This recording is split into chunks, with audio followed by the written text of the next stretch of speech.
The stars looked wrong tonight. Dr. Sarah Bennett noticed it first from her observatory in Chile. The patterns she had studied for 20 years were shifting, not from natural movement, but from something massive blocking the light.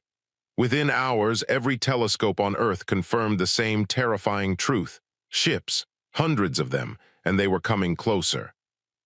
Admiral Krenth studied the blue planet below with cold satisfaction. His fleet had traveled 3 months to reach this backwater system, and now the prize hung before him like ripe fruit. Intelligence reports said the humans were primitive, still using chemical rockets and nuclear fission. They had no energy shields, no plasma weapons, no quantum drives. Taking their world would be effortless. "Send the message," Krenth ordered his communications officer. Across Earth, every screen, every radio, every device capable of receiving signals suddenly displayed the same transmission. A tall figure with gray skin and 4 arms appeared, speaking in a language that took computers minutes to translate. "Humans of Earth, I am Admiral Krenth of the Valorian Empire. Your world has been selected for integration into our territory. You have 1 planetary rotation to surrender your governments and military forces. Resistance will result in the elimination of your major cities. Choose wisely." The transmission ended, leaving billions of people staring in shock. President Rebecca Walsh sat in the emergency bunker beneath Washington, surrounded by military advisors and world leaders connected via secure channels. Everyone talked at once, voices rising in panic and anger. "We can't fight them," General Park said, pulling up tactical displays. "Our missiles would be useless against their shields. We have nothing that can reach orbit with enough force to matter." "Then we negotiate," the Chinese premier suggested. "Perhaps we can buy time." "Buy time for what?" President Walsh asked quietly. "They're not here to talk, they're here to conquer." She looked at the faces on the screens, seeing fear and desperation. Humanity had faced wars before, but never against an enemy from the stars. Never against technology that made Earth's best weapons look like stone axes. "We don't surrender," Walsh said firmly. "Send them our response. Tell them Earth is not theirs to take." Admiral Krenth laughed when he received the human reply. Such foolish pride. He had conquered. 12 worlds before this one, each believing they could resist. All had fallen within days. "Begin orbital bombardment positions," he commanded. "Target their military installations first. Show them the cost of defiance." The Valorian ships moved into formation, their weapons charging with enough power to level mountains. But something strange began happening below. The ocean started to glow with a soft blue light that spread like veins across the water. Seismic sensors around the Pacific Rim went crazy, registering movements deep in the Earth's crust. Dr. Bennett watched from her observatory as the light grew brighter. Ancient myths flashed through her mind, stories her grandmother told about guardians who slept beneath the waves. She had always dismissed them as folklore, but now doubt crept into her scientific certainty. In Tokyo, a geologist named Robert Kim noticed the same patterns. The energy signatures matched nothing in his databases. Whatever was happening came from deep below the ocean floor, deeper than humanity had ever explored. "Sir, we're detecting massive energy buildups from the planet's surface," the Valorian sensor officer reported. "Power levels are off scale. I've never seen readings like this." Krenth frowned. "Human weapons." "Negative, sir. The source is natural, or at least not human-made. It's coming from beneath their oceans." Before Krenth could respond, the first bombardment wave launched. Plasma bolts streaked toward Earth's atmosphere, enough firepower to destroy entire cities. Then something impossible happened. The ocean erupted. A shield materialized around Earth, shimmering like northern lights but solid as diamond. The Valorian weapons struck it and simply vanished, absorbed into the barrier without causing any damage. "What is that?" Krenth demanded, his confidence cracking. The ocean continued to rise, water falling away to reveal something enormous underneath. It emerged slowly, deliberately, as if waking from a long sleep. The Guardian stood 50 stories tall, its body formed from living stone that glowed with inner light. Crystalline structures ran along its frame like circuit boards, pulsing with energy that made Valorian sensors scream in overload. President Walsh watched the live feeds in stunned silence. Every camera on the Pacific coast captured the same impossible sight. The being stood in the ocean, water barely reaching its knees, and turned its massive head toward the sky where the alien fleet waited. Then it spoke, not with sound but directly into every human mind on Earth. "I am the Guardian. I have protected this world for 4 million years. The humans are under my watch. Leave now or face consequences beyond your understanding." The voice was old, patient, but carried absolute authority. It felt like standing before a mountain that decided to speak. Admiral Krent's hands shook as he gripped his command chair. In all his years of conquest, he had never encountered anything like this. His sensors showed energy readings that exceeded entire stars. This being could destroy his fleet with a thought. "Admiral, orders?" his tactical officer asked nervously. Krent stared at the Guardian, at Earth, at the impossible situation he found himself in. His pride warred with his survival instinct. The Valorian Empire did not retreat, but the Valorian Empire had never faced something like this. "Charge all weapons," he finally said. "If we're going to die, we die fighting." The Guardian tilted its head, almost sadly, as the alien ships prepared to fire. Every weapon in the Valorian fleet fired at once. The void of space lit up like a supernova as plasma bolts, missiles, and energy beams converged on the Guardian. Enough firepower to crack a planet's crust screamed through the atmosphere. The Guardian raised one massive hand. The attack stopped mid-flight, frozen in space like insects trapped in amber. With a gentle gesture, the being redirected every weapon back toward the emptiness of space, where they detonated harmlessly millions of miles away. "Your aggression is noted," the Guardian's voice echoed in every mind. "But I will not allow you to harm yourselves or this world." Admiral Krent felt sweat running down his neck despite the climate-controlled bridge.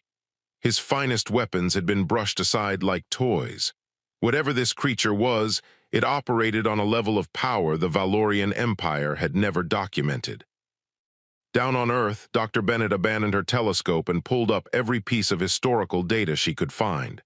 Ancient texts, archaeological records, geological surveys. Patterns emerged that she had missed before. Unexplained energy signatures throughout history. Mass extinctions that stopped suddenly. Asteroid impacts that mysteriously changed course at the last moment.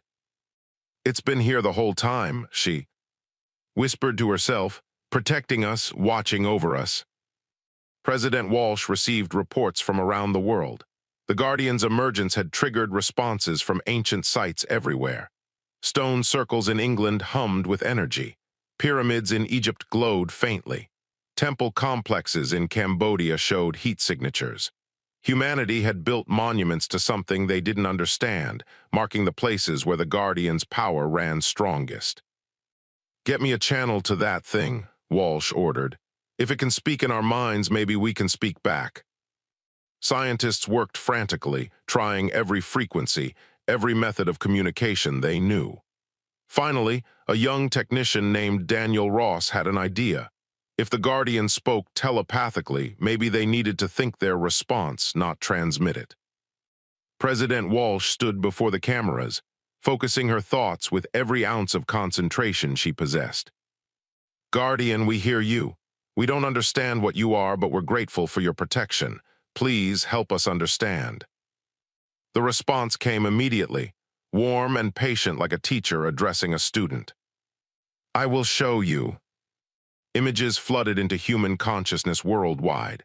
Not words, but pure memory. The Guardian revealed its origin, its purpose, its long vigil. 4 million years ago, an ancient race called the Seedkeepers had traveled the galaxy, planting life on suitable worlds. Earth was special, chosen for its perfect conditions and isolation. The Seedkeepers created the Guardian as a fail-safe, a protector that would ensure life could develop without interference. The Guardian had defended Earth from cosmic threats humans never knew existed. Asteroids redirected, solar flares dampened, hostile species turned away. Each time the Guardian acted silently, invisibly, letting humanity believe they were alone and vulnerable. This isolation forced humans to develop resilience, creativity, and compassion. You grew stronger by believing you were weak, the Guardian explained. You learned cooperation by thinking you had no protector. You developed wisdom by facing challenges you thought were yours alone. Admiral Krenth received the same visions, and for the first time in his military career, he felt genuine fear. The Seedkeepers were legends, myths told in the oldest Valorian texts. If they were real, if this being truly served them, then he had made a catastrophic mistake. Fleet. Stand down, Krenth ordered quietly. Maintain defensive positions only. His officers looked at him in shock, but obeyed. The Guardian turned its attention fully to the Valorian fleet. When it spoke, Admiral Krenth felt the weight of 4 million years of patience and purpose. You came to conquer believing Earth was defenseless. You saw primitive technology and assumed weakness. This is why you fail to understand the galaxy's true nature. Strength is not measured only in weapons. The Guardian's massive form began to glow brighter. Energy crackled along its crystalline structures, building to levels that made Valorian sensors simply shut down to prevent overload. I could destroy your fleet in seconds. I could atomize every ship without effort. But I will not, because the humans I protect have taught me something the Seedkeepers did not program. They have shown me that mercy matters more than power. President Walsh felt tears on her cheeks. The Guardian was not just protecting humanity, it was learning from them. Robert Kim, the geologist in Tokyo, compared energy readings to the Guardian's output. The numbers were staggering. This being drew power directly from Earth's core, from the planet's magnetic field, from sources human science barely understood. It was not a machine or a weapon. It was something far more sophisticated, a living shield that had grown alongside Earth itself for eons. Guardian, President Walsh thought carefully, what happens now? That depends on you, came the response. I awakened because your world faced existential threat. Now you must decide. I can destroy these invaders, or you can show them the mercy that makes humanity unique. Choose. The weight of that choice pressed down on every world leader. Billions of lives hung in the balance. The Guardian offered them vengeance, offered them safety through violence. All they had to do was say yes. Walsh looked at the faces of her advisors, seeing the same struggle in each expression. Humanity had been attacked, threatened with extinction. They had every right to strike back. But rights and righteousness were not the same thing. We need to discuss this, Walsh said. Guardian, can you give us time? I have waited 4 million years, the Guardian replied gently. I can wait a few more hours. In orbit, Admiral Krenth watched the massive being and wondered if his life would end today. He had led his crews here, had threatened an innocent world, and now faced a power that could erase them all. The emergency session included every nation on Earth. Presidents, prime ministers, kings, and council leaders joined the video conference, their faces showing exhaustion and stress. For 6 hours, they debated while the Guardian waited patiently in the Pacific Ocean, and the Valorian fleet hung motionless in orbit. They tried to destroy us, the Russian premier argued. Showing mercy could be seen as weakness. Other species might see it as an invitation to attack. Or they might see it as strength, replied the Indian Prime Minister. True power is choosing not to use it. President Walsh listened to dozens of opinions, weighing each carefully. Finally, she spoke. The Guardian said we grew strong by believing we were weak. We learned compassion by facing challenges alone. If we order the destruction of that fleet, we throw away everything that makes us human. We become conquerors ourselves. They won't expect mercy, General Park added. In their experience, the strong dominate the weak. Sparing them might shake their entire worldview. A vote was called. One by one, nations cast their decision. When the count finished, the result was nearly unanimous. Humanity chose mercy. President Walsh closed her eyes and focused her thoughts toward the Guardian. We've decided. Let them live. Let them return to their empire and tell others what happened here. But make it clear that Earth is protected and any future attacks will be met with your full power. The Guardian's response felt like approval, like pride. You have passed a test you did not know you were taking. The Seedkeepers created me to protect you, but they also programmed a final evaluation. If humans ever gained the power to destroy their enemies but chose mercy instead, it would prove you were worthy of the legacy they left behind. In orbit, Admiral Krenth received a direct communication in his mind. Admiral, the humans have decided your fate. Gather your fleet and listen. The Guardian's voice then broadcast to every ship simultaneously. You came to Earth believing conquest was your right. You saw a world without advanced weapons and assumed it was yours to take. You were wrong on both counts. Earth has been under my protection since before your species learned to use fire. I am the Guardian, last servant of the Seedkeepers, and I will defend this world until the stars grow cold. Krenth's crew listened in terrified silence. However, the humans I protect have chosen to spare your lives. They could have asked me to destroy you, and I would have obeyed. Instead, they showed you the mercy that defines their species. You will return to your empire and deliver this message. Earth is not available for conquest. Any species that approaches this world with hostile intent will face me. The Guardian raised both arms, and the Valorian ships suddenly found themselves moved, not violently, but gently relocated to the outer edge of the solar system. The entire fleet, hundreds of vessels, transported in an instant without damage. Go now, tell the galaxy what you learned here. Admiral Krenth slumped in his command chair, his pride shattered but his life intact. Around him, his bridge crew sat in stunned silence. They had been defeated, humiliated, and then shown kindness they did not deserve. The experience would haunt him for the rest of his life. Set course for home, Krenth ordered quietly, and begin recording everything. The Empire needs to know what we found here. Back on Earth, the Guardian turned to face the planet it had protected for so long. Its massive form began to glow with softer light. Humans, you have proven yourselves worthy. Now I will give you gifts, knowledge that will help you join the galactic community as equals rather than victims or conquerors. What happened next would change human civilization forever. The Guardian opened its mind fully, sharing information in ways human brains could barely process. Scientists worldwide received understanding of physics that rewrote textbooks. Engineers found themselves knowing how to build reactors that produced limitless clean energy. Doctors gained insight into medical techniques that could cure diseases thought incurable. But the Guardian was careful. It gave knowledge of sustainable technology, peaceful advancement, ways to grow without destroying. It did not share weapons designs or tools of domination. The gifts pushed humanity forward while staying true to their compassionate nature. Dr. Bennett sat at her computer, watching data stream across her screens. Equations for faster-than-light communication, blueprints for ships that could traverse the galaxy, methods to terraform dead worlds into gardens. Each piece of knowledge came with context, with warnings, with guidance on proper use. It's teaching us, she said in wonder, not just giving us technology, but showing us how to use it responsibly. President Walsh addressed the world again, this time with hope replacing fear. Today we learned we are not alone. We discovered that Earth has been protected since before human civilization began. And we proved that humanity's greatest strength is not our weapons or our technology, but our capacity for mercy and compassion. The Guardian has given us tools to reach the stars, but what we do with those tools will define who we become.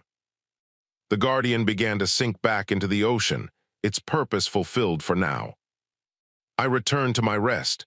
The defenses around your world remain active. Any threat to Earth will awaken me again. But you must forge your own path among the stars. Make friends, build alliances, share your compassion with species that have forgotten how. You are ready.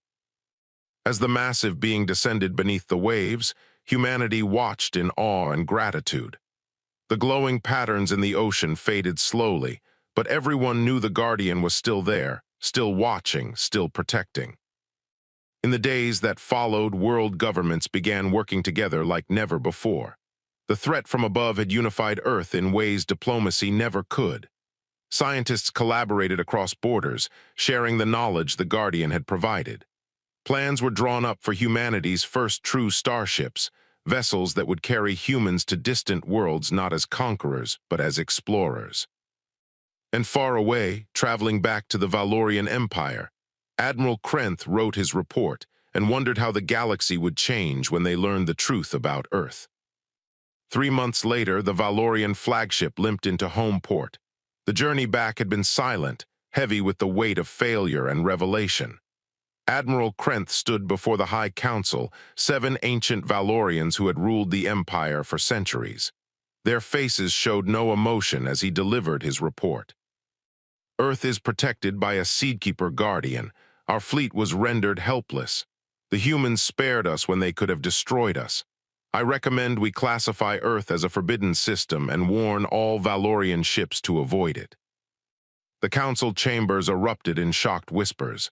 Seedkeepers were myths, stories told to children about ancient gods who shaped the galaxy. If they were real, if their technology still functioned, the implications were staggering. "You expect us to believe this," Council Elder Marath demanded, "that you encountered a legend and it simply let you leave?" "The humans interceded on our behalf," Krenth explained.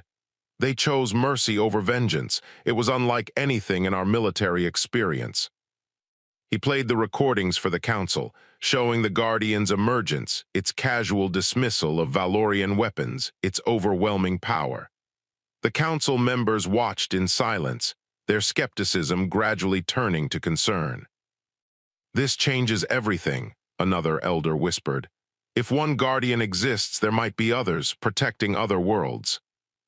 The news spread through the Valorian Empire and beyond. Within weeks, every spacefaring species in the galaxy knew about Earth. The Galactic Coalition, a loose alliance of civilized worlds, called an emergency summit. President Walsh received the invitation personally, delivered by a holographic messenger who appeared in the Oval Office. "Greetings, human leader. The Coalition wishes to speak with Earth about recent events. We mean no harm, we seek only understanding." Walsh looked at her advisors. This was humanity's first real contact with peaceful aliens. The Guardian had given them the technology to communicate across the stars, but using it was another matter. "Tell them we accept," Walsh said carefully. "But the meeting happens here in our solar system. We're not ready to leave home just yet." 2 weeks later, ships from 40 different species arrived at the designated coordinates near Mars. They came cautiously, respectfully, very aware of what had happened to the Valorian fleet. President Walsh met them via holographic conference, appearing on their bridges while remaining safely on Earth. The coalition representatives were diverse beyond imagination. Some looked almost human. Others were clouds of sentient gas or crystalline structures that communicated through light pulses. A few existed in dimensions human eyes could barely perceive. Ambassador Threll, a 6-legged creature covered in silver fur, spoke for the group. "Humans, we come seeking answers. The Seedkeepers vanished 2 million years ago. Their technology is scattered across the galaxy, mostly dormant and inactive. But you have a functioning Guardian. This makes Earth incredibly significant." "We didn't even know it existed until it saved us," Walsh admitted. "We're learning about our own world's history at the same time you are." A gaseous being named Whisper translated its thoughts into words the computers could interpret. The Seedkeepers believed in guided evolution. They planted life on suitable worlds, then protected those worlds until the species matured. Each Guardian was programmed with different parameters, different tests. Yours activated when you faced extinction, then tested whether you would choose mercy or revenge. "We chose mercy," Walsh said simply. "Which means you passed," Ambassador Threll replied. "The Seedkeepers designed their tests to identify species worthy of joining the greater galactic community.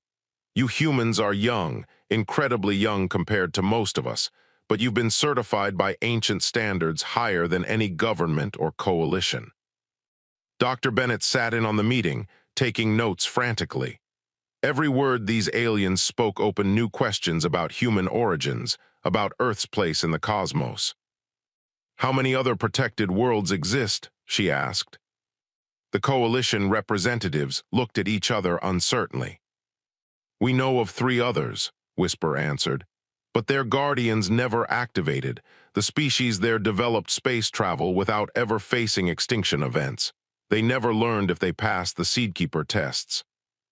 "What happened to those species?" President Walsh asked. 2 joined the coalition and thrived.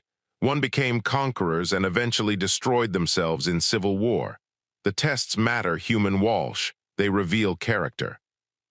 Admiral Krenth attended the meeting as well, though he spoke little. Watching the coalition treat humans with such respect stung his pride. The Valorian Empire had conquered worlds for centuries, had built power through strength and domination. Now this young species, barely able to leave their own planet, commanded more respect than his entire empire. "What happens now?" Walsh asked. "We have the technology to build starships to explore beyond our system, but we're not sure if we should. The galaxy suddenly seems much more complicated than we imagined." Ambassador Threll's expression softened, something like a smile crossing his alien features. "You take your time. The coalition does not pressure new species to join. Some wait centuries before venturing far from home. Others never do. But we offer friendship, trade, and knowledge sharing when you are ready. Earth is welcome among us." "There is one concern," Whisper added. "News of your guardian has spread everywhere. Most species will respect your protection, but some might see it as a challenge. Pirates, criminals, fanatics who believe testing themselves against Seedkeeper technology will bring glory. Your world may face visitors you did not invite." President Walsh felt a chill. Earth had barely survived 1 invasion. Could they handle more? "The Guardian will protect us," she said with more confidence than she felt. "Perhaps," Ambassador Threll agreed. "But the Guardian serves Earth, not individual humans. It defends against extinction-level threats, not smaller dangers. You should prepare to defend yourselves as well." The meeting ended with agreements for future contact, for cultural exchanges, for trade negotiations that would take years to finalize. As the alien ships departed, Walsh turned to her advisors. "We need to build defenses, real ones. The Guardian saved us, but we can't depend on it for everything." 6 months after first contact, Earth transformed. Cities that once competed now collaborated. Resources poured into space development. Using the knowledge the Guardian had shared, human engineers constructed orbital shipyards that would have taken decades with old technology. The first true human warship, named Unity, took shape in Earth's orbit. Robert Kim transferred from geological research to the new Space Defense Initiative. His understanding of the Guardian's energy signatures made him valuable for designing detection systems. If hostile ships approached, humanity would know long before they arrived. "The Guardian's shields create a specific resonance pattern," he explained to the engineering team. "We can build sensors tuned to detect disruptions. It won't tell us everything, but it'll give us warning." Dr. Bennett worked with coalition scientists, learning about alien species and their technologies. She discovered that humans were unusual in dozens of ways. Their emotional range, their capacity for rapid adaptation, their tendency toward cooperation under threat made them unique. "Most species develop slowly," Ambassador Threll explained during one of his visits to Earth. "They grow powerful over millennia, becoming set in their ways. Humans are young but flexible. You haven't had time to become rigid in your thinking." "Is that good or bad?" Bennett asked. "Both. You can adapt to new ideas. Quickly form alliances easily, empathize with species very different from yourselves. But you also lack the caution that comes with age. You might trust too readily, risk too boldly." These conversations worried President Walsh. Earth was making friends among the coalition, but the galaxy contained dangers far beyond governmental alliances. Pirates operated in the spaces between civilized systems. Rogue corporations hunted for Seedkeeper artifacts regardless of who got hurt. And rumors spoke of something called the Collective, a hive-mind species that absorbed other civilizations into itself. The first test came sooner than expected. A pirate gang called the Razor Fleet decided Earth's guardian was myth, propaganda designed to scare away invaders. 20 ships, crewed but heavily armed, jumped into the solar system near Jupiter. "Attention, Earth," their leader transmitted. "We know you've got Seedkeeper tech. Hand it over or we start blowing up your colonies." Humanity had been building mining stations on the Moon and Mars. Hundreds of people lived there, unprotected and vulnerable. President Walsh activated the defense network Robert Kim had designed. "Pirate vessels, you are violating protected space. Leave now or face consequences." The pirates laughed. "What are you going to do? Wake up your imaginary monster? We've faced down coalition warships. We're not scared of human bluffs." They fired warning shots toward the moon base, plasma bolts that would have vaporized the facility. The Guardian's shields activated automatically, absorbing the attacks. But the Guardian itself did not awaken. The threat was real but not existential. These pirates could hurt humanity but not destroy it. "They're testing us," General Park said grimly, "seeing if we can defend ourselves without the Guardian." The Unity was not finished, still missing weapons and armor. But its engines worked and its crew was trained. Captain Ana Rodriguez, formerly of the United States Navy, took command. "All hands, this is the captain. We launch in 5 minutes, prepare for combat." The ship detached from the orbital dock, its fusion engines blazing blue. Human engineering combined with Seedkeeper principles created something beautiful and terrible. Unity accelerated toward the pirates, broadcasting on all frequencies. "Razor Fleet, this is Earth Defense Ship Unity. You have one chance to leave peacefully." The pirate leader sneered at his screens. "One human ship, this'll be easier than we thought." His confidence lasted exactly 12 seconds. Unity's main weapon was not a gun or missile launcher. Following Guardian principles, it was a directed energy pulse that overloaded electrical systems without destroying ships. The pirates fired, and Unity's shields held. Then Unity fired back. Half the Razor Fleet went dark instantly, their systems fried. Ships tumbled through space, life support barely functioning. The remaining pirates scattered, but Unity was faster. Captain Rodriguez had trained for this moment. Her crew worked in perfect coordination, targeting engines and weapons, disabling ships without killing their crews. The pirate leader tried to run. Unity matched his course and fired again. His flagship went dead, floating helplessly in the void. "Razor Fleet, you are disabled but alive," Rodriguez transmitted. "We'll tow you to the nearest coalition station where you'll face trial. Earth does not execute prisoners. We show mercy even to enemies. Remember this." News of the battle spread across the galaxy faster than the pirates could be transported to trial. Earth had defended itself without the Guardian's intervention. A single human ship defeated an entire pirate gang using weapons designed not to kill but to disable. Other species found this approach bizarre but effective. Ambassador Threll visited President Walsh again, this time with genuine admiration in his voice. "Your ship could have destroyed those pirates. It had the power, but you chose to capture them instead." "They were criminals, not soldiers," Walsh explained.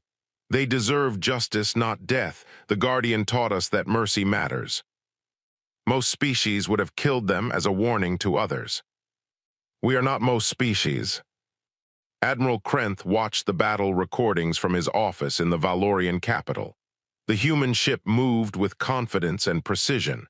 Their tactics showed wisdom beyond their years as a spacefaring civilization. He found himself smiling despite the circumstances. "They learned from us," he told his aide. "Saw how we attacked with overwhelming force and chose a different path. They're not building an empire like ours. They're building something better." "Admiral, the High Council has summoned you." Krenth sighed. The council had been debating Earth for months, unsure how to classify this strange new species. He suspected they were about to make a decision. The council chambers were filled when he arrived. The elders looked troubled but determined. Admiral Krenth, your failure at Earth has become our greatest lesson, Council Elder Marith began. We have watched the humans carefully. They defeated pirates with minimal force. They share technology freely with allies. They seek friendship before dominance. The Valorian Empire has much to learn from them. Krenth stood straighter. Elders, are you suggesting an alliance? We are suggesting something more difficult. We are suggesting we change. 1 year after the Guardians' awakening, Earth prepared for its first diplomatic summit. Ships from across the galaxy gathered in orbit, not as invaders but as guests. The Unity had been joined by 6 sister ships, forming humanity's first proper fleet, but weapons remained powered down in a show of peace. Admiral Krenth arrived aboard a Valorian diplomatic vessel, his military flagship left behind as a gesture of goodwill. President Walsh greeted him personally via hologram. Admiral, welcome to Earth. I understand you requested this meeting specifically. Krenth nodded, his forearms crossed in a Valorian sign of respect. President Walsh, I came to Earth a year ago planning conquest. I left humiliated but alive, spared by a species I had tried to destroy. That mercy changed me. It changed my entire empire. He transmitted a document that made Walsh's eyes widen. The Valorian High Council had abolished their conquest doctrine. No more invasions, no more forced integrations. They were restructuring their entire government to focus on peaceful cooperation. We don't expect forgiveness, Krenth continued. We hurt too many species over the centuries, but we wanted you to know that your example inspired us to become better. President Walsh felt tears forming. This was what the Guardian had meant. Humanity's strength was not their weapons or their protected status. It was their ability to inspire change through compassion. The summit officially began with representatives from over 60 species. Dr. Bennett presented humanity's first major contribution to galactic science, a new medical treatment developed from combining human genetics research with alien biotechnology. It could cure a disease that had plagued 3 different species for generations.